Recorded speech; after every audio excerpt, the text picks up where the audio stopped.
सोमवार को जम्मू कश्मीर में G20 की बैठक हुई। इस बैठक में भारत का सबसे करीबी मुस्लिम देश नहीं शामिल हुआ। आइए आज आपको इस वीडियो में बताते हैं आखिर कौन सा वो मुस्लिम देश है। नमस्कार, मैं हूं समीक्षा दीक्षित और आपका स्वागत है सत्योदय मीडिया में। सोमवार को जम्मू कश्मीर में G20 की टूरिज्म वर्किंग ग्रुप की बैठक हुई। इसमें 17 देशों के 60 प्रतिनिधि शामिल हुए। ये प्रतिनिधि अलग अलग देशों से आए थे, कुछ अमेरिका से आए थे, कुछ यूरोपियन यूनियन के थे। इसी के चलते 17 देशों के 60 प्रतिनिधि भारत आए थे। इनका बड़ा ही स्वागत सत्कार हुआ और साथ ही जम्मू कश्मीर को बढ़ावा मिला।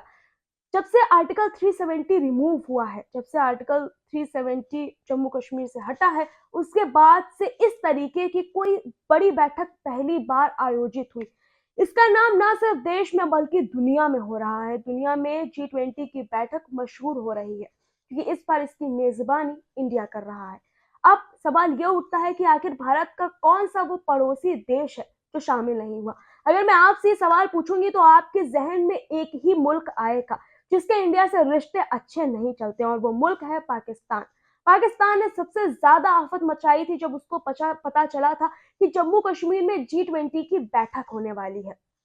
पाकिस्तान ने सभी देशों को रोकने की पुरजोर कोशिश की थी कि कोई भी देश जम्मू कश्मीर में ना आए, वहां पर इस तरीके की कोई भी बैठक ना आयोजित हो, क्योंकि जैसा आपको पता है कि पाकिस्तान जम्मू कश्मीर को अपना हिस्सा मानता है, वो अपना हिस्सा उसको कहता है, और वहीं जो उसका साथ हर गलत काम में देता है देश, वो है चीन। वो भी भारत का पड़ोसी देश है और चीन ने भी इस बैठक में हालांकि हिस्सा नहीं लिया। चीन ने ये कहा था कि वो ऐसी किसी भी जगह पर हिस्सा, किसी भी ऐसे चीजों में हिस्सा नहीं लेना चाहेगा जो जिस चीज का आयोजन किसी विवादित जगह हो रहा हो।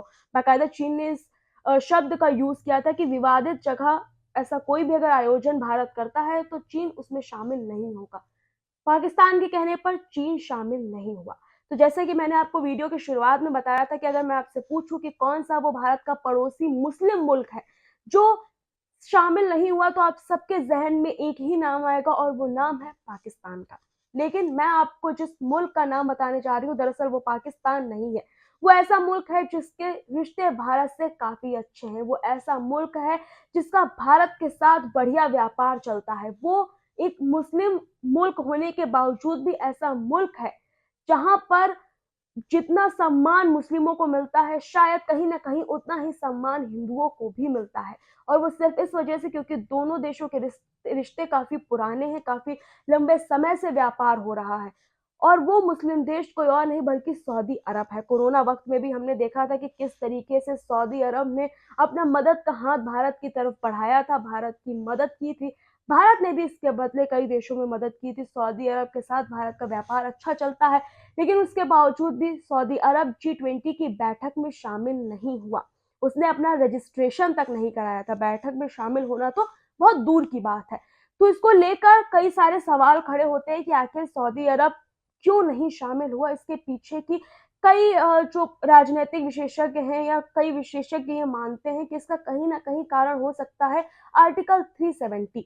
आर्टिकल 370 का जम्मू कश्मीर से हटना कहीं ना कहीं सऊदी अरब के जहन में ये बात खटक रही है, जिसके चलते सऊदी अरब ने ना तो G20 के लिए इंडिया आने के लिए रजिस्ट्रेशन कराया और ना ही वो आया, जिसको लेकर कई तरीके के सवाल उठ रहे हैं। लेकिन भारत और सऊदी अरब का व्यापार जैसा चल रहा था वैसा ही आगे भी चलने की उम्मीद है। इस तरीके की और भी वीडियोस हम आपके लिए लेकर आते रहेंगे। तब तक के लिए नमस्कार।